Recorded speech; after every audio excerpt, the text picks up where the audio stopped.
Welcome to The First Turn. I'm your host, Hyena, and today, Llama and I are talking about This Week in Warhammer. If you like what you hear, give us a like, comment, subscribe, or share, or let us know if there's something you'd like to hear us talk about. Alright, let's get to it. Welcome to The First Turn. I'm Hyena. I'm Llama. And today we've got actually kind of a lot to talk about. It's been a couple weeks. For us, we were at Gencon last weekend and didn't actually have time to do really anything besides the convention. Yeah, I was looking at some other models that I wanted to pick up, and I picked up a lot when I was still there, but there were a couple I missed, I forgot about. But then I went online to look at more, and there are, I'm on a Warcrow kick. So I think I mentioned that before. Okay. I picked up the rest of the hegemony line, which is like the mercenaries, and apparently they've got. I missed one, which was a great sword, like Landersknecht kind of model unit. Okay. With their like puffy pants and Zweihanders, which I'm a sucker for. That unit looks really good. And they're called something else, Devastators or something like that, but that's what they are. But apparently, when I was looking at it, they're coming out with like, you know how Infinity has tags. Yes. Basically that for Warcrow. So monsters. Yeah. Big monster like constructs. So that faction is getting like this big hulking like. So it's like the construct. hordes to the War Machine. Kinda. Yeah, which I didn't expect that game to go in that route because it was basically just infantry. They started coming out with some cavalry, so they have like the Warg Riders, and then the ones that I picked up, which are called the Black Angels, which are like winged hussar kind of horsemen. So they started getting more into like the infantry, into the cavalry, and then now they're actually getting into bigger stuff. So the game is getting bigger, and they're going bigger scale and being monsters now. It's like, all right, this might be becoming a real like actual game. Yeah, because they're on their 5th faction now too, or 6th faction. Okay. So kind of neat. I don't know anything about how the game plays. It's interesting. I've only played a little bit. It's interesting though. It's very skirmishy at this point. Generally, I don't think you even have more than one of the same unit typically. So. Well, speaking of playing, we had some locals who jumped into some Age of Sigmar games. Yep. Because they're running a campaign, a mini campaign thing for the 10th anniversary, right? Yep. So they're finally doing something. Finally. I mean, not bitter. Like it's just we've talked about this before. It seems like the effort they're putting in now seems like. Their hands were forced because they forgot. It seems like hey, we have something in the works, but you've kind of started it after the deadline was already passed. That's kind of what it feels like. And so we've got a little bit of like, oh, here's the history a little bit. Here's some of the main players, and then they're doing a 1-page basically like campaign of.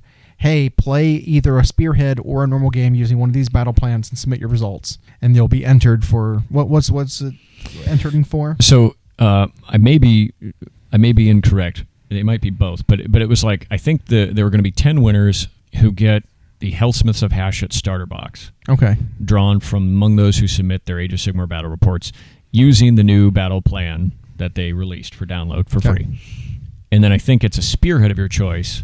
From among those who play with the new Spearhead mission or whatever they call them over there. So are they 2 separate competitions? I think so. Do both? I think so, yeah. I think you could do both. Now, it's funny is all of these competitions they do or all of these drawings that they do, it's always like, well, if you're signed up for the newsletter, and every time I click on the thing, it forces me to sign in, and then it says, congrats, you're now signed up for the newsletter. It's like, I have always been signed up for the newsletter. Why is it just... I don't know. I mean, I get newsletters. Like, I'm clearly signed up for it already. Yeah. Am I in the system signed up for it for their like drawings? I wonder if I'm not even in the drawings some of the time. But so that's an incentive at least for a couple of weeks here while they're doing that to get in some extra games. Yeah. As far as their 10th, I mean, and that's kind of neat. Free stuff is always neat. I think as far as their celebration of the 10th anniversary, maybe they're working on something now. But I agree. I'm sure they had it on a board somewhere. That, hey, this is the 10th anniversary. But it really felt like they didn't get around to planning for it, and then all of a sudden it was reminded to them during a preview event in a chat, kinda, and they were like, "Oh yeah, it is. Right. We have stuff coming." And so now let's fill one day a week with a lore thing from Age of Sigmar's past, and then here's a giveaway that takes no effort. So I don't know. We'll see if they do more. Yeah. We had hoped some old models would get revisited, but that doesn't seem to be what they're doing. Oh well. we are kind of again brushing up against the end of what we know for all these games again. Yeah. Like we need another big preview event coming up because like we need a roadmap. We need a future sight of like what we're gonna see, because like we've got the Hellsmiths of Hashut, which was the big announcement, new army coming out, as well as like a number of battle tomes. Well, they're rushing through those battle tomes. Yep. Right? Like Ideth came out, Blades of Khorne came out. We have both of the Death Armies getting their book and a hero up their pre-order next week. Yep. So it's like beyond the Hellsmiths, like them what? We don't even have a roadmap anymore for 40K. Yeah. So it's speaking of the Blades of Khorne as a side note, and then we'll go on to potential preview events. Did they released the battle tome, but they've already gotten a patch? What do you mean? They got a download that was like so that download that they got that had 3 units in it that are going away next summer. What I think they're doing now is when a book comes out and they're cutting units, they're not including those units in the book, but they're no longer immediately invalidated. They get a 1-year expiration date. pre-legends. Yeah. And so there's 3 units in that book that came out as a supplement that they're still valid units for the book. They're just not printed in it. But it's so that when next year comes around, they drop the legends, they're not in the book anymore. Right. But those are the Juggerlord, the Herald, well, not Juggernaut, and then Scar Bloodwrath. Yeah, the one named character. So all 3 of those are still valid. They're in their own like little supplement book thing, and they're available to play right now, but they won't be in the book in the future. So like I said, I think that's what the goal is, what the plan is going forward. Is it's not like we're not going to piss people off right away by saying, hey, the things you have are gone now. It's you have a year to play with it until they're gone. You know, I have to say, I'm not sure I envy their position, Games Workshop, because this is like, it feels like a response a bit to when the fans get an uproar about, something left. We're losing something, right? And you and I talked about this at length. They will ignore the 17 new things they got, the entirely rewritten rules they got, the new models they got. They'll focus on, I lost this one data sheet, or I lost this one war scroll. And they, whatever, people can fight the battles they want, but Games Workshop feels like they're trying to respond, and this might be one way they do it. Okay. Yeah. And I like it. I think it's a good way to respond. You still get them for a year. We didn't have it. We're only having it happen with Age of Sigmar. And I think maybe, again, I think that game is, they trial run a lot of things they want to make changes in, and then if they're received well, they start rolling them out for other games. I agree. Like Grey Knights, for example, for Kaldor Drago. Their named character, the Grey Knight, is cut from the book. Right. He's not, you got an expiration date of a year, you can use him in match play. No, it's like he's gone. He's Legends now. He's out until they eventually get him a new one, which a new I'm model, sure they new will. rules, which they will do. I guarantee you we will get a new Drago. Yep. Similar to how we got all these other chapter characters updated. Yep. We'll get a new Drago. But there was no notice. There was no expiration date. He was just boom. He's out of the book, gone. And it's like that feels a little rough. It does. Like that. It does feel really bad, and you can see that as a response how people have responded to things. It's like, the Juggerlord's going away, but we have another year to play with him, and like maybe we'll get another one within the next year to replace him. So we're not actually going to lose him. And it's just with Stormcast, right? A lot of the things that were going away in Stormcast were the kits specifically. They were replaced with new kits. Yep. So it was like not quite a loss. It was just like something was in the works. It's a bizarre way that the way they've tried to, they being Games Workshop, has tried to handle stuff like that has been inconsistent, to say the least. Right. We do know that their production facility, or the expansion to their main production facility, is still underway. They also announced that like their paint production is going to be in an entirely separate building now. Mm-hmm. So they're going to separate those out. Well, I don't know. Maybe all of that will help on the production side, which might help their release structure in general. Right. And it might avoid things like this. But it is interesting that for those Blades of Khorne players, is if that's the start, if that's the guinea pig of this, like, hey, these units are going to be gone, so they get their own PDF that you can play with for a year in match play. Yeah. I don't hate that. And none of the models are really ones that I would miss. I mean, they're old, so that's fine. I would prefer if they just got new plastic ones. Like, that's always... Yep. I mean, the Juggerlord never had a plastic one. He was always Finecast. Yep. But I don't remember about the Herald on the Juggernaut. He might have been Finecast too. I don't remember. But Scar Bloodwrath definitely wasn't resin, right? He was plastic. I thought the Herald on the Jugger was Scar Bloodwrath came out during the end times, Right. and so 11. I mean, he has been irrelevant. Yes. This entire all 10 years. Yeah. He's not been relevant. You've never seen in him the lore. right? Nothing. You've never seen him in the lore. Never seen him on the tabletop. No. So whatever. That's Yeah. No one's gonna miss him. Sorry. Yeah. I know the Blood Crushers, which are the Demon ones. demons. Yep. Yeah, the blood letters on juggernauts. Those are plastic. They even got a Gyron update for them. Yeah. So they're not going anywhere. No. One weird thing though is that they did make some weird changes. The Gorglaive for the Blood Warriors no longer has a separate weapon profile. It's just aesthetic now. Oh no. So that 1 in 10 we were Just complaining about randomly have is one. just like Yeah. it's not a thing anymore, which I thought was a little strange. That's been inconsistent when we've talked about Yeah. whether the kit making different weapons will have its own profile or if it'll just it's all the same. You can mod them how you want. Now, I am literally of two minds about that because I think if there's the option to fully load out like a kit one way or the other, then give them two profiles. Right. I think if it's Hash just it, right? Yeah, I think if it's just a one-off, then fine. Now you're not punishing the hobbyist to design them however they want, which I also am for. But I feel like there's occasionally we're going to see, if we haven't already, missed opportunities to expand a unit or to expand a faction a little bit more in terms of its options. Yep. But we were also talking about just the fact that we don't have a roadmap. We do have a preview coming up we do. soon, very soon, and I think you're going to be there. Yeah. So Nova in Washington D.C. is from the August 27th through the 30th or something like that. Yeah, whatever that weekend is. But that Wednesday night, the 27th, allegedly from 5 to 8 p.m. Is that Labor Day weekend? It is. Okay. Yeah, the following Monday is. Okay. And so that Wednesday night, it says on the website from 5 to 8 p.m. is the preview event. That's insane. Eastern time, I think. But 5 to 8 p.m., that is... But is that like the online video? Is it the in-person event?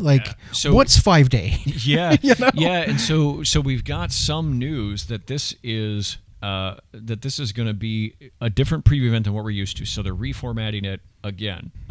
So what people did like is that very quickly they went away from the all commentary, no models, back to showing us models and then having some commentary. Right. That's what people want to see is new model. But I guess as far as the in-person, they want it less to be just a ballroom with a screen that most people can't see, and then they applaud after the models or whatever. So it sounds like maybe the 3 hours is going to incorporate much more interactivity. The rumor is, and it's only coming from like one or two sources right now, they advertised it as a night with Games Workshop. So Nova Open and Games Workshop are teaming up to offer an exciting, one-of-a-kind convention experience Wednesday evening, taking the place of the traditional reveal. This new, more interactive event will feature early viewing of the unreleased models, Q&A with the Games Workshop team, so that's back. So, okay, continue, sorry. Special interactive games and experiences, live art, special store discounts, and more. There's also free beer tastings they advertise that they're going to have there.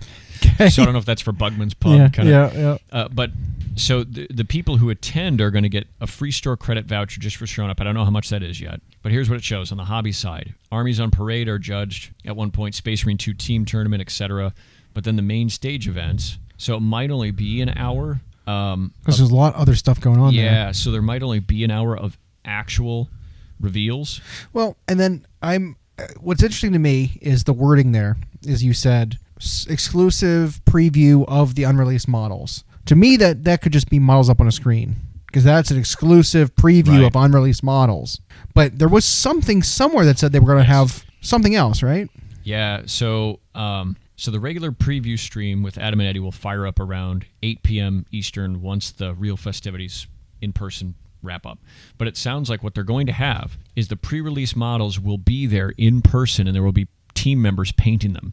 And so people attending the event in person might get this very hands-on... Be able to actually see the models. See what they look like. That's interesting to me because, like I said, every preview event we see, unreleased models early. Yeah.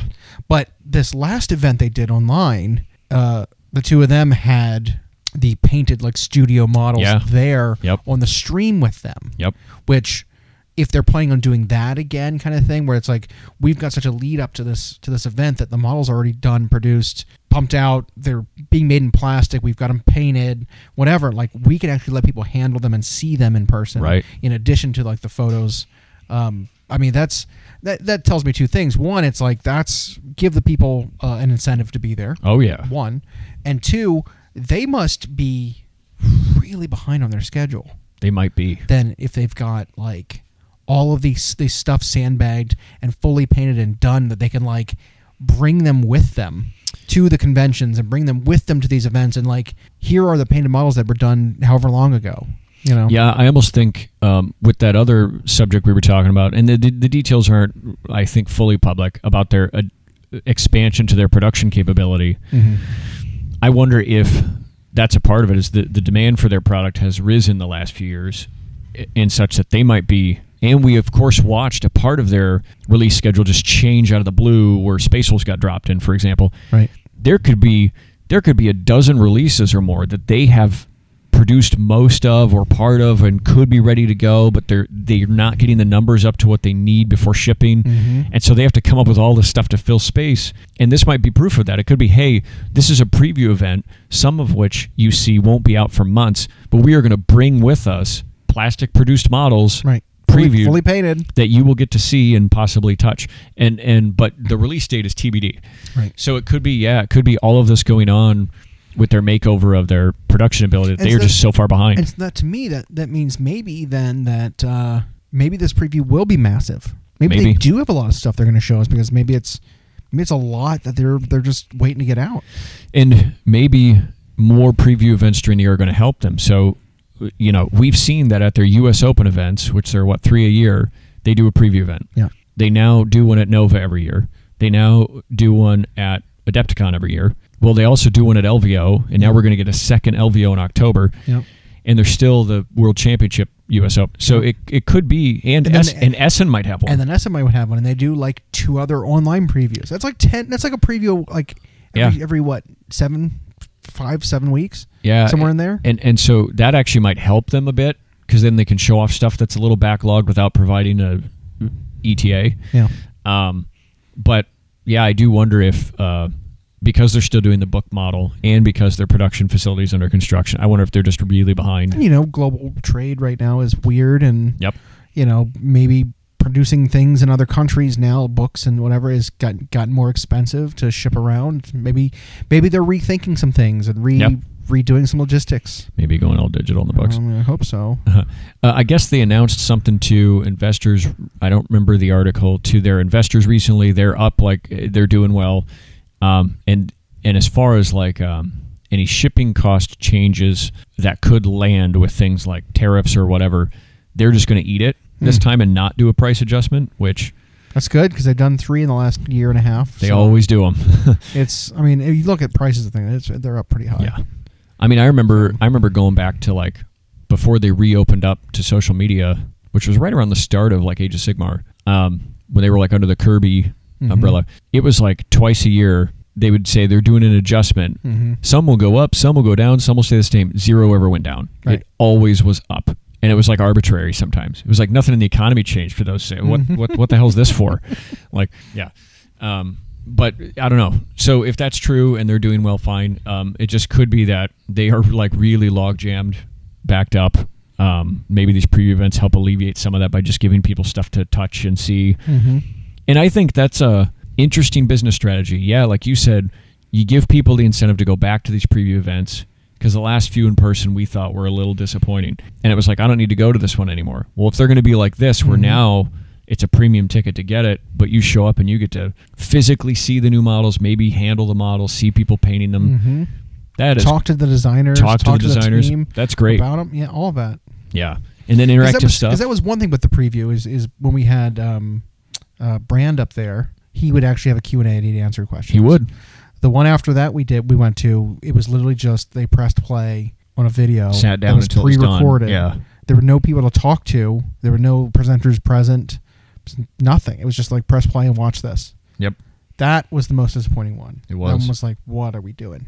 What's the point of this then? The one after that, they went back to a little bit more of Q&A and more, or not Q&A, but a little bit more like shown things and then like answer some questions at the end that you weren't asking, but it was like more information about the stuff. Yeah. The one we had online that replaced one of the worlds.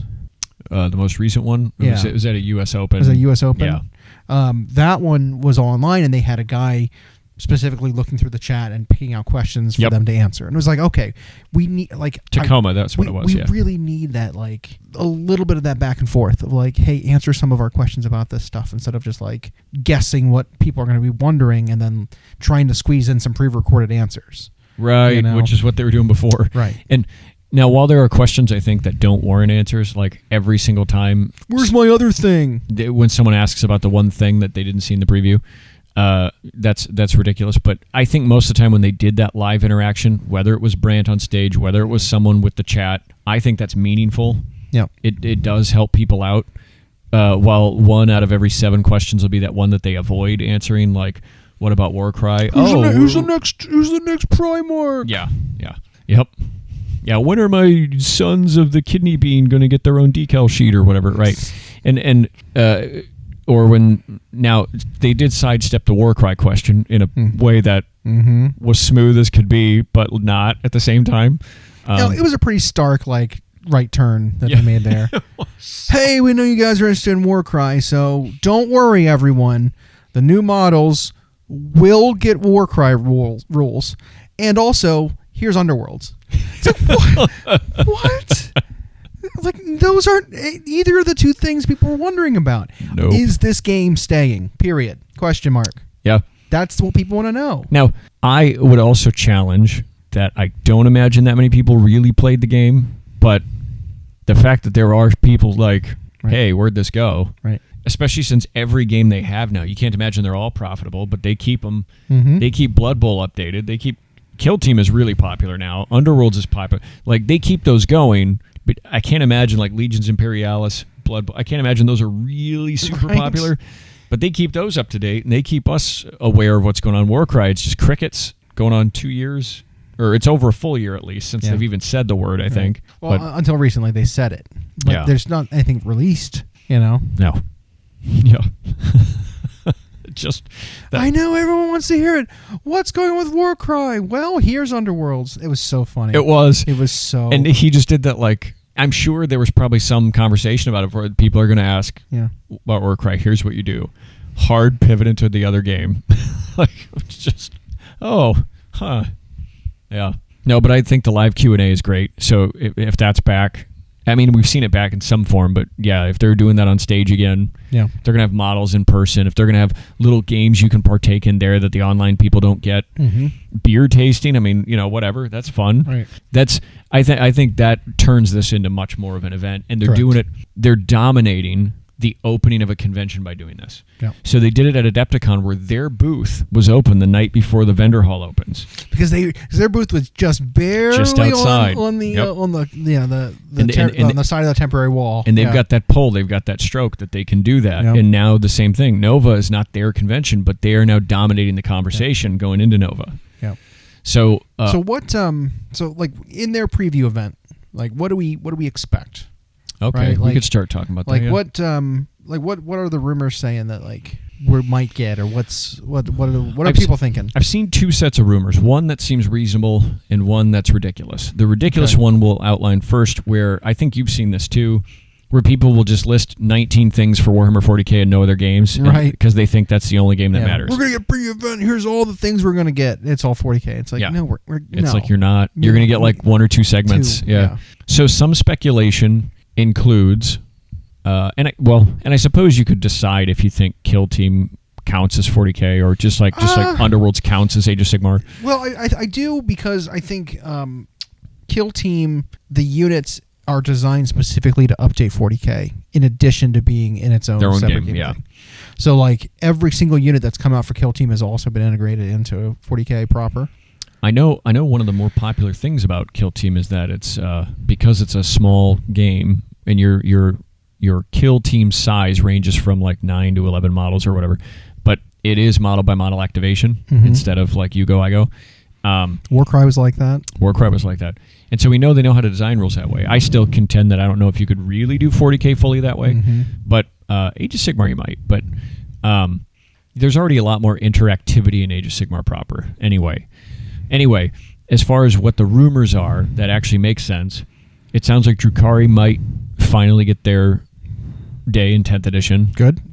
And it sounds as though there's a Kill Team 2-player box, another one, and the rumors were Grey Knights and World Eaters. I have no idea what that's based on. I haven't kept up with the Kill Team rumors much. I mean, it would make sense that Grey Knights got something just because they got a book, right? Opportunity to replace one of their, like, older kits. 10-gallon hat, walk-in, Yep. Units. Because, like, if you look at the old Space Marine designs, their legs are so bowed. Like, bowed and stunty. You could put them on a horse. Yeah. And it wouldn't look out of place. Yeah, they're right. They all were like kind of built like mascots too. It was like they all, so they had the wide bowed riding a horse legs that were also somehow stunty, and then their head was too big. Yeah. And now on and so like because the Grey Knights have those unique kits. Yeah. I could absolutely see them upgrading and updating the aesthetic for Grey Knights for their normal kit through a Kill Team update or something. I could absolutely see that. And the kit might end up, when released on its own, dual purpose. So sure. What I mean by that is it sounds like I may have been mistaken, and that's what the Ravener kit's going to be when it's on its own, is it's going to make both the Kill Team version and the regular new Raveners. They still didn't tell us about that. They didn't tell us about that at all. They didn't say that, hey, Raveners are going from units of 3 to 5. No. They definitely haven't pointed anything about that out. Nothing. It just, because we went back and reread those articles, and they don't say anything about making generic Raveners. No, just the hyper. The hyper adapted ones. Yeah, and who all look really unique. So, and then the one that's in the app is different than all 5. So anyway, but I could see in one where it's not quite as variable. So like Grey Knights, if they do get a kit, it could be they could either do Terminators, which I doubt, but it could be it's one of their 10-man power armor units. Yeah. Getting an updated size and aesthetic, and then when the kit releases on its own, it makes 2 of the variants, and now Grey Knights get a little bit of an update at least to some of their old kits. Right. That would be totally reasonable. World Eaters, though, as an update is really bizarre to me. I feel like if so. What's it going to be? I don't know. If it's a Kill Team, is it going to be more weird cultist or? I mean, is it going to be Jump Pack Corn Berserkers? Whoa, that'd be cool. That would actually be really cool. Okay, now that I say that for the first time out loud. That's actually pretty cool. That would be cool. That would be pretty slick. Yeah. I mean, but maybe it'll be something like it makes Jump Pack Legionnaires, but this one comes with a Corn upgrade sprue or something. So it makes them World Eaters, but then then Chaos Marines proper will get like. I guess their Raptor kit's pretty old. Yeah, so, exactly. So who's the other one? The Raptors and the Warp Talons. Right. The Night Lords ones. Yeah. Well, the Warp Talons are generic. They're just like terror units. They have claws. They're for Chaos Space Marines, though. I'm pretty sure. That'd be neat if they got an update, because that is an old kit. Yeah, I think that would be kind of cool. And we are just guessing. I'm just guessing here. I have no clue. That would be. I'm just saying, if we're looking at kits that would make sense to replace, that's one of them. Yeah, the Drukhari rumors we heard. It's like, as we've talked about, they've got some old stuff somehow still in resin. Yeah, like everything on the Homunculus Coven side. I think the only thing that we have is the racks. Whatever the 10-man unit is plastic. I think that's plastic, and that's it. But the grotesques are not, and the standard. I mean, I guess we've got the Kronos and the Talos Pain Engine. Yeah. Yep. But like the characters, I don't even know if like Homunculus is. I have no idea. Not the Homunculus. The what's he called? Well, there's Urian Rakarth, and then there's like the generic version one of that. What are they called? I don't know.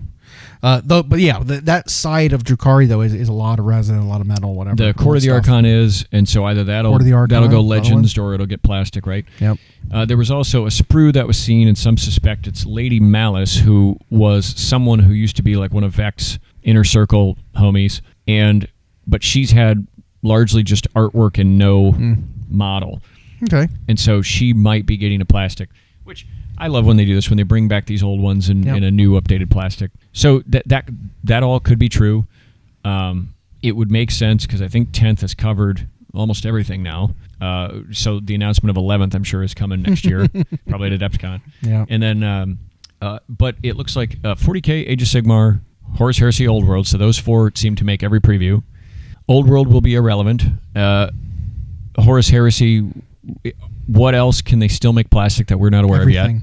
Right? Everything. There's still vehicles. There's still dreadnoughts. There's still more things they can just make plastic. There's still more specialized Marines. And we know that when they say Horus Heresy for a preview event, that can also include Legions Imperialis. Absolutely. So It could be either of those still coming to plastic. Did they make a Whirlwind Scorpius in plastic? I don't know. For the full game? I don't know. There's tons of stuff. Always. There's tons of things. So, yeah, so that'll be, here's something ported to plastic now, finally, for that. Although it is popular. The Saturnine one, while the design was met with controversy, it's been wildly popular. Yep. I don't know if I've ever seen a unit in particular more shared on social media than those Saturnine Terminators. They're so big, though, for that game. It's really strange. Because the scale of Horus Heresy is generally smaller than 40K. Little bit. These guys were enormous. They dwarfed modern Terminators. Even the new upscaled Terminators, it's crazy. Yeah. So, And what else was rumored for 40K? Was there anything else? It was those two and Drakkar. I thought there was one other thing that we were like, well, maybe. Maybe, I don't know. yeah, so I thought there was like one other thing we were talking about that maybe was floating around there, but it's because all they did was like a 40K. Oh, someone said we might see finally the updated Assault Terminators. oh, that would be kind of cool. That'd be Generic cool for Assault 40K. Terminators kit. Yeah, I mean they've said that those aren't going away, so Right. an upscaled new box for them would be pretty slick. Yeah, they would I'd include like a ton of cool weapons and those. Yeah, I actually think that would be great. Why not? Yep. And that's kind of throwaway. They can release that whenever, just like these Space Marine characters that were dropped in out of nowhere. 100%. I wonder when 40K for Space Marine starts going more like Divergent in their chapters, because we have these new characters. Like, when are they going to start doing like specialized units for the chapters? Because I could see that happening again. I would love to see it. And again, it's that further differentiation from what the Legions used to look like in Heresy versus what the chapters look like now. Now, for Age of Sigmar, I don't know what they'll preview because it's listed as going to be a part of the preview, but we've got no indication. We are caught up, as we've said. Yeah.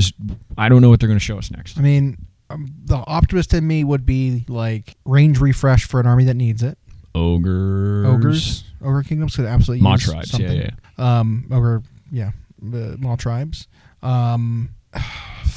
Whatever's happening with Fire Slayers. Still. Some news about that, maybe. Because that rumor was they're not getting their own book. Yeah. So, not a book called Fire Slayers is apparently what the actual rumor is. Yeah. If they're getting a book, it's not called that. So maybe they're combining them. Maybe they're doing a combined dwarf army. A rebrand of them some way. I don't know. Akin to like, what is it? The Orc War clans, right. Something like that. Changed, yeah. That'd be fine. Make them an unaffiliated army. That'd be funny. So that you could just like bring them as mercenaries in any army because they just fight for money. Just an order mercenary army. I mean, even just not order, just a mercenary army. Because there were some of the profiteering guys that are dwarves from even Caradrons that are just fighting for money. You can take them in a destruction army. You can take them in a chaos army because they're just fighting for money. They don't care about the order of things. Right. So I mean, probably not, but maybe. Otherwise, I don't even know what to speculate for Age of Sigmar. I mean, are we going to get another new army? I doubt it. That'd be cool to see Malarian's Shadow Elves. Or an updated wing to, like we had said, Daughters of Cain that included more elves. That would be neat. Maybe there will be an out of sequence update to a smaller army. Right, like I know we just got like when they did that with Iron Jaws. Like we just got Idneth. Maybe we'll get more Idneth. That'd be all right. I'd be fine with that. The pessimist in me, the pessimist in me, assumes what will happen. Oh no, the next General Handbook again. I think we'll see 2 books and 2 heroes. Yeah, that's what I think we'll see. Yeah, and then Underworlds will get something. Because they do warbands for those like a bodily function. You know what I'm going to go out on a limb and say? Sylvaneth. Okay. They'll get a small update that will include some of the new Karnathi. That would be great. I'd love to see that. Maybe it's 2 or 3 kits and a hero. That would be amazing. Plus their book. I mean, like, I think that would be a small ask. We'd seen the Underworld Warband that had the Karnathi in it. We have. I mean, I could could see that gearing up to being like, these guys are coming. Here's, the next update is going to be Sylvaneth, and we don't need more named characters. We don't need more leaders because Sylvaneth have so many. Well, there are order armies in general, like Fire Slayers, where it's like, okay, you have 3 times as many named heroes or leaders, flat gen heroes than you have actual units. Stop it and give us units. Yep. and figure out what you're doing with those Warcry units. Then Yeah. I think they're super cool, but I hate that they're included in some armies and not the others. And then when they are included, it's like not reinforceable. It's like, 0 to why? 1. It's like, Yep. why? If you've fully ported them over to Age of Sigmar, why not be able to buy 2 boxes and double it? Like, what's the problem there? I don't understand. Yeah. Especially since they're almost always like cheap as chips, fragile, Yeah. mostly just snag objectives. Yeah. But I think it'll be like Sylvaneth and Daughters of Cain or something, and it'll be like Book and a Hero, and it won't be what I would like to see, which is like Ogre Maw Tribe's getting a big release. I think they're due for a big one. 100%. They really are. The range is so old. Yep. The couple of new models they've gotten in Sigmar have been cool. Well, now And their aesthetic is changing. Look at the new any of the new like mercenary guys. You had the black powder guy. You had the Hrothgor's Man-Eater, whatever. well, and you even had the Hunter. hunter that the big crossbow hunter Yeah. guy with any of those. take that aesthetic and now make this Yeah. army new again. Yeah. And now that said, I could see them being in the works because they kept the army. They didn't port it back to Old World. That could be in the works. It just might not. Who knows if their production is so far behind that that's sitting down the line. I just feel like this preview event being so close to the last one, and they just did that Hellsmiths of Hashut reveal. Yeah, you're right. All we're going to It's not see too is much. like 2 heroes and 2 But I books. still feel like this army's getting 2 units. Isn't that big of a thing either? Nope. You know. Yeah, it is. It shouldn't be. It shouldn't be. It really shouldn't be. So. If they can drop 5 new Marine characters in a box of Assault Terminators for Marines out of nowhere, you figure they could do a couple of new units for armies that really need it. So I don't know. I imagine next week or leading up as we get closer to Nova, we might get some more information, and we will of course do our official predictions. Yeah, we'll update it. I also could see Lumineth getting another update. Just throw it out there. An entirely new chamber with 5 new kits and 3 new heroes and a new centerpiece. Yep. That's another thing, because like that army is apparently one of their children. Yeah. So I could see them getting updated. I would like to see it if they were going to get an update to be more like lieutenant side of things, lieutenant of the army. I'd love to see a Tyrion. Yeah. Fiery. Yeah. Fighter elves, your Phoenix Temple, your Dragon Lords, whatever, that side of things. I mean, it'd be really cool to see Lumineth get an actual dragon back. That'd be kind of neat. But I could see that kind of stuff being in the works too, to reincorporate those old Phoenix Guard. And I almost felt like they could have made, what's his name? Frostwolf Phoenix and Karandus. stuff. Who's the intelligent one? Who? The wizard dragon? Karandus? That one. I almost feel like that should have been Lumineth. I know, I agree. Like, I don't know. I feel like the Dragon Rider should have been, Seraphim. Yeah. For Stormcast, like they should have kept dragons. Because how cool would that be? Is just you have lizards riding dragons? That'd be super cool. That would be neat. Flying dragons. Yeah. Maybe with it being like our favorite world in the Warhammer universe, we always want more for Age of Sigmar. We do. But it's like, here's another preview event. Please don't let it just be 2 models and 2 books. And then we're caught again. up. Because then we're caught up again. Already. Yeah. Yeah. And I maybe they'll give us a roadmap. I don't know. Or maybe they'll show a roadmap to the people there. But, if I get into the event, I'll let you know. Definitely. That'd be awesome. But speaking of beer tasting. Yeah. I could use a drink. We could sample some. Yeah. Yeah. Let's. Thanks for joining. We hope you enjoyed.